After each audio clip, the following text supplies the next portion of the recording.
Very warm welcome to you all in my YouTube channel DPS Tutorial Classes. This is Divya and you are at the right place if you want to know about the science of class 8. If you like this video then please hit the bell icon and subscribe to my YouTube channel. Class 8 में हम लोग fifth chapter discuss कर रहे थे that was coal and petroleum और last की classes में हमने बेसिकली जो नेचुरल रिसोर्सेज होते हैं उनके बारे में डिस्कस किया था और कोल का फॉर्मेशन किस तरीके से होता है उसके बारे में हमने डिस्कस किया था। आज का क्लास हम उसी के साथ कंटिन्यू करते हैं। अब आता है जो हमारा टॉपिक जो कि हमारे कोल के ही अंडर में है। हमने अभी तक जाना कि कोल का फॉर्मेशन किस तरीके से होता है। अब कोल का फॉर्मेशन तो हो गया, डिस्ट्रक्टिव डिस्टिलेशन ऑफ कोल हम पढ़ेंगे। डिस्ट्रक्टिव डिस्टिलेशन ऑफ कोल जो बेसिकली ये होता है कि हमें कौन कौन से ऐसे प्रोडक्ट्स हैं जो कि हमें कोल के डिस्टिलेशन के प्रोसेस के बाद मिलते हैं। ठीक है, coal is heated strongly in the closed container in the absence of air. This process is called as a destructive distillation of coal and gives some useful substances. अब हमने कोल का फॉर्मेशन तो पढ़ लिया, कोल किस तरीके से फॉर्म होता है। जब कोल को एक्सट्रैक्ट किया जाता है उसके बाद जो कोल हमारा होता है उसको हीट किया जाता है बहुत ही बड़े बड़े क्लोज्ड कंटेनर्स में जहाँ पे एयर की एब्सेंस बिल्कुल भी नहीं होती है। मतलब एयर की एब्सेंस होती है वहां पे, बिल्कुल मतलब एयर की प्रेजेंस नहीं होती, हम ये कह सकते हैं। वहां एयर जो होता है वो कंप्लीटली तरीके से एब्सेंट होता है। उसी प्रोसेस को हम क्या कहते हैं, डिस्ट्रक्टिव डिस्टिलेशन ऑफ कोल। अगर आपसे कोई पूछे कि डिस्ट्रक्टिव डिस्टिलेशन ऑफ कोल क्या होता है तो आप बेसिकली यही कहोगे कि कोल को जो हीट किया जाता है इन एब्सेंस ऑफ एयर, यहाँ पे एयर प्रेजेंट ना हो वहां पे जब हम कोल को हीट करते हैं तो उस प्रोसेस को क्या कहते हैं हम, डिस्ट्रक्टिव डिस्टिलेशन ऑफ कोल। और जब हम ऐसा प्रोसेस करते हैं तो कुछ ना कुछ हमें बहुत ही यूजफुल सब्सटेंसेस जो होते हैं वो हमें उससे मिलते हैं। अब हमें कौन कौन से यूजफुल सब्सटेंसेस मिलते हैं उनके बारे में हम डिस्कस करेंगे। सबसे पहला जो आता है दैट इज हमारा कोल गैस। कोल गैस का फॉर्मेशन होता है, it is the gas released during the destructive distillation of coal. It is a mixture of methane, hydrogen and carbon monoxide. जो गैस रिलीज होती है वो हमारा मीथेन, हाइड्रोजन और कार्बन मोनोऑक्साइड कंटेन करती है और ये वो गैस है जो कि डिस्ट्रक्टिव डिस्टिलेशन की जो प्रोसेस होती है, मतलब कंटेनर्स में एयर की एब्सेंस में जब हम कोल को हीट करते हैं तो कुछ गैसेस रिलीज होती हैं जिन्हें हम कोल गैस कहते हैं और इन गैसेस में हमारे मीथेन, हाइड्रोजन और कार्बन मोनोऑक्साइड प्रेजेंट होता है। It is an excellent fuel and is used in the industries which are located near the coal processing plants. ये बहुत ही excellent fuel हमारा होता है और जो बेसिकली इंडस्ट्रीज जो कि हमारे कोल प्रोसेसिंग प्लांट्स के पास सिचुएटेड है वहां पे इसका यूज होता है। नेक्स्ट चीज जो हमें मिलती है दैट इज कोल तार। अब कोल को जब जलाया जाएगा तो कुछ हमारा लिक्विड टाइप का सब्सटेंस है जो कि उससे निकलेगा, तो कोल तार हमारा वही चीज होता है। कोल तार आपने देखा होगा कि जैसे जो रोड्स वगैरह के कंस्ट्रक्शन होते हैं, जो रोड बनाई जाती है, जैसे डामर वगैरह होता है जो डाला जाता है, वो बेसिकली यही कोल तार होता है। Coal tar is a thick black liquid by destructive distillation of coal. जब होता है हीट किया जाता है कोल तो जो लिक्विड सब्सटेंस उससे से एक तरह से जब पिघलता है तो वही हमारा कोल तार होता है, बहुत ही थिक होता है। आपने देखा होगा डामर देखा होगा, ब्लैक कलर का लिक्विड होता है। It contains about 20 different compounds, इसमें 200 डिफरेंट कंपाउंड्स, इसमें 200 डिफरेंट कंपाउंड्स आपके कोल तार में प्रेजेंट होते हैं। These compounds are separated chemically and are used to make some important substances like drugs, paints, dyes, plastics, roofing material and naphthalenes ball.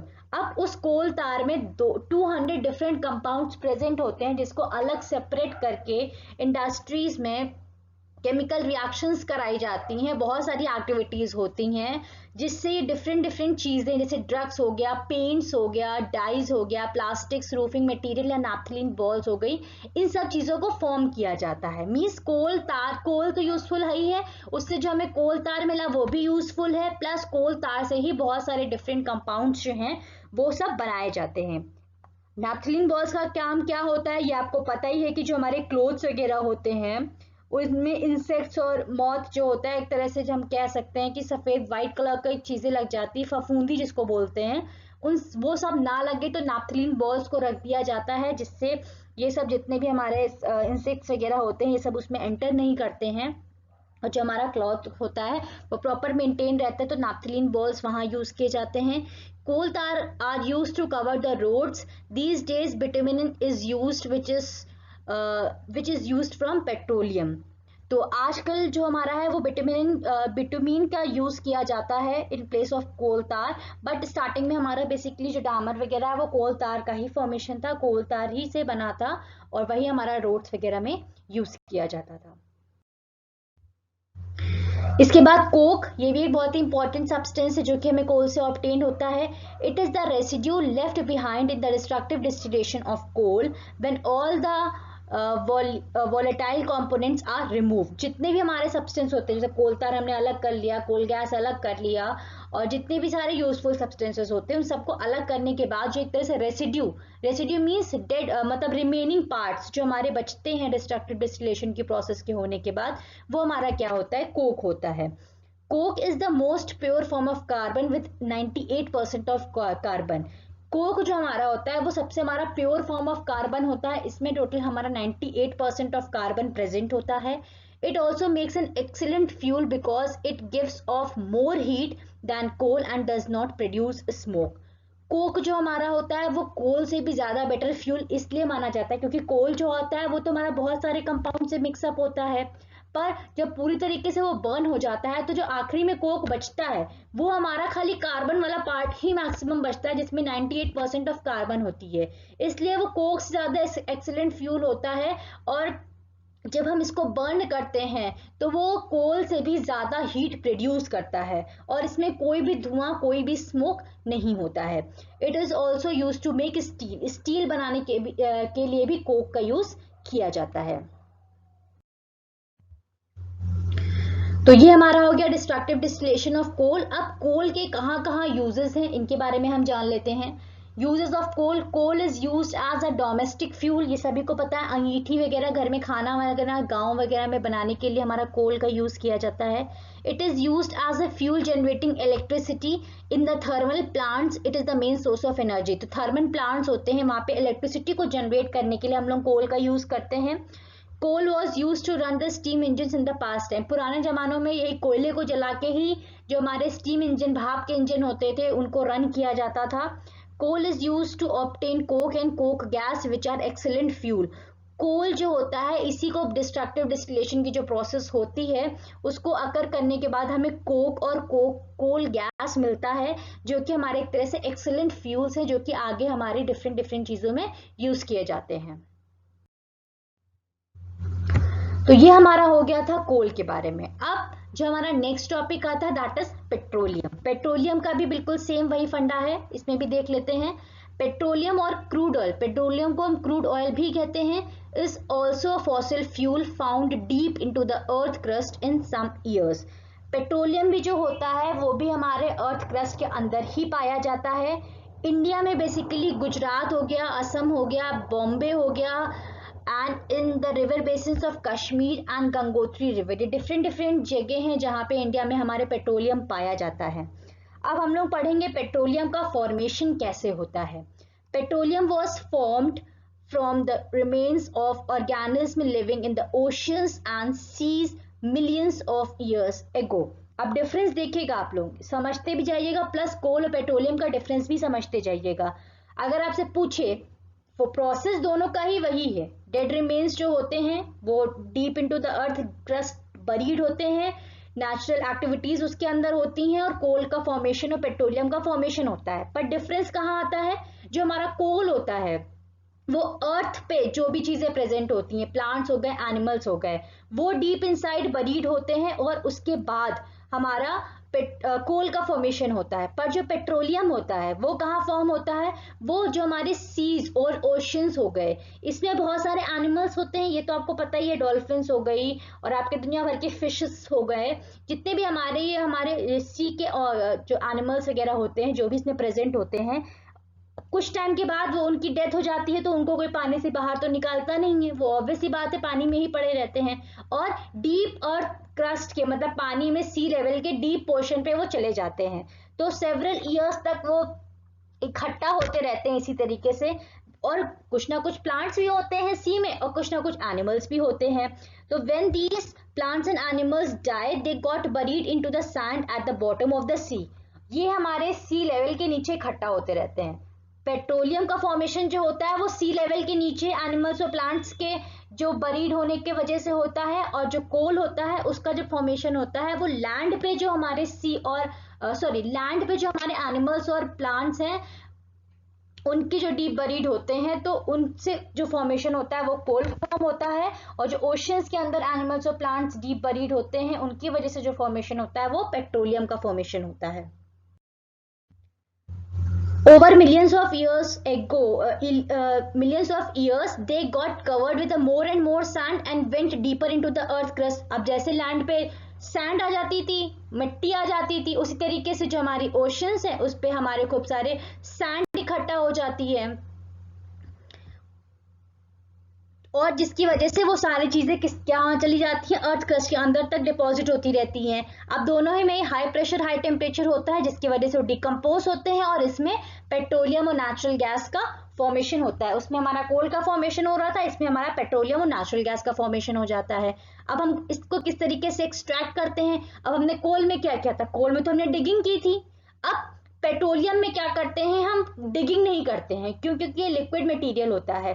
तो petroleum को extract करने के लिए, निकालने के लिए हम लोगों को एक तरह से होल्स को ड्रिल करते हैं वाटर के डीप इनसाइड में। जो आपने देखी होगी बहुत बड़ी बड़ी शिप्स वगैरह होती हैं, उसमें बहुत बड़ी बड़ी मशीन्स वगैरह होती हैं जो क्या करती हैं, सी लेवल के अंदर जो हमारी होल्स वगैरह होती हैं वो डिग करती हैं, जिनकी वजह से ये पेट्रोलियम जो होता है और नेचुरल गैस जो होता है दोनों ही इस तरीके से निकाले जाते हैं। Petroleum and natural gas are found between the layers of the impervious rocks deep into the earth. Natural gas is also found above the petroleum. और पेट्रोलियम के जो ऊपर वाली लेयर पे जो फॉर्म होती है वो नेचुरल गैस होती है, नीचे वाली लेयर पे पेट्रोलियम होती है। दोनों के लिए अलग अलग होते हैं, ड्रिल किए जाते हैं होल। एक से हमारा नेचुरल गैस का फॉर्म निकाला जाता है और एक से हमारा पेट्रोलियम निकाला जाता है। Petroleum and natural gases are extracted by drilling the holes into the earth crust. These holes are called as a oil wells. और जो ये होल्स ड्रिल किए जाते हैं इनका एक्सट्रैक्शन के लिए उन्हें हम क्या कहते हैं? ऑयल वेल्स कहते हैं। Most oil wells yield both natural gas and petroleum, and some wells give only nitrogen. कुछ हमारे ऐसे ऑयल वेल्स होते हैं जहां से वो हमें नेचुरल गैस या पेट्रोलियम दोनों ही मिल जाता है, और कुछ ऐसे होते हैं जहां से हमारा खाली नेचुरल गैस मिलता है। तो बेसिकली जो नेचुरल गैस और पेट्रोलियम होता है वो दोनों ही हमारे सी के जो हमारा मीडियम है इसी से निकाले जाते हैं। अब आता है कि अब पेट्रोलियम का रिफाइनिंग कैसे होता है। हमने पेट्रोलियम कलेक्ट तो कर लिया, टैंक्स वगैरह में हमने कलेक्ट कर लिया। अब इसका रिफाइनिंग होता है, किस तरीके से प्योरीफाई किया जाता है। तो raw petroleum is a thick oil liquid of dark colour. जो रॉ पेट्रोलियम जो हमारा निकाला जाता है वो हमारा क्या होता है? रॉ पेट्रोलियम होता है। ये बहुत ही थिक होता है, ऑयली लिक्विड होता है जो कि बहुत डार्क कलर का होता है। इसकी जो स्मेल है वो बहुत ही बेकार होती है, अनप्लीजेंट स्मेल होती है। इसमें बहुत सारे सब्सटेंस मिक्सअप होते हैं, और पेट्रोलियम को एक प्रोसेस के अंदर रखा जाता है जिससे वो डिफरेंट सब्सटेंसेस जो कि इसमें प्रेजेंट है वो उससे उन सब्सटेंसेस को अलग किया जा सके। जैसे हमने कोल में क्या किया था? डिस्ट्रक्टिव डिस्टिलेशन ऑफ कोल किया था, और पेट्रोलियम में जो प्रोसेस होती है जो सब्सटेंस से अलग किए जाते हैं उसको हम उस प्रोसेस को क्या कहते हैं? फ्रैक्शनल डिस्टिलेशन ऑफ पेट्रोलियम कह सकते हैं, या फ्रैक्शनल डिस्टिलेशन भी कह सकते हैं। To separate this substance, this process is carried out in the oil refineries. जो हमारी बड़ी बड़ी इंडस्ट्रीज वगैरह होती हैं, ऑयल रिफाइनरीज वगैरह होती हैं, उनमें यही काम होता है। जो हमारा रॉ पेट्रोल जो डायरेक्ट हमारा सी से ऑब्टेन होकर रॉ पेट्रोल आता है उसको एक नॉर्मल पेट्रोल में, और जितने भी हमारे अलग यूजफुल सब्सटेंसेस हैं उसको जो अलग करने की प्रोसेस होती है वो हमारी ऑयल रिफाइनरीज में होती है, और इस प्रोसेस को हम लोग फ्रैक्शनल डिस्टिलेशन कहते हैं।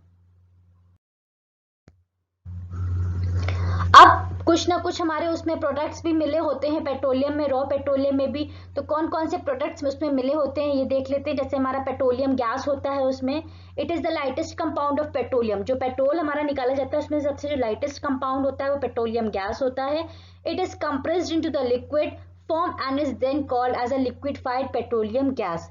इसको कंप्रेस किया जाता है और इसको किस में कन्वर्ट किया जाता है, एलपीजी में कन्वर्ट किया जाता है, जो कि हमारे घरों में गैस वगैरह होती है उसके लिए यूजफुल रहता है। It is used in the domestic fuel. LPG produce lot of heat and does not produce any smoke. घरों में जो यूज किया जाता है एलपीजी, उसमें हीट एनर्जी बहुत ज्यादा होती है बट ये स्मोक प्रोड्यूस नहीं करता है।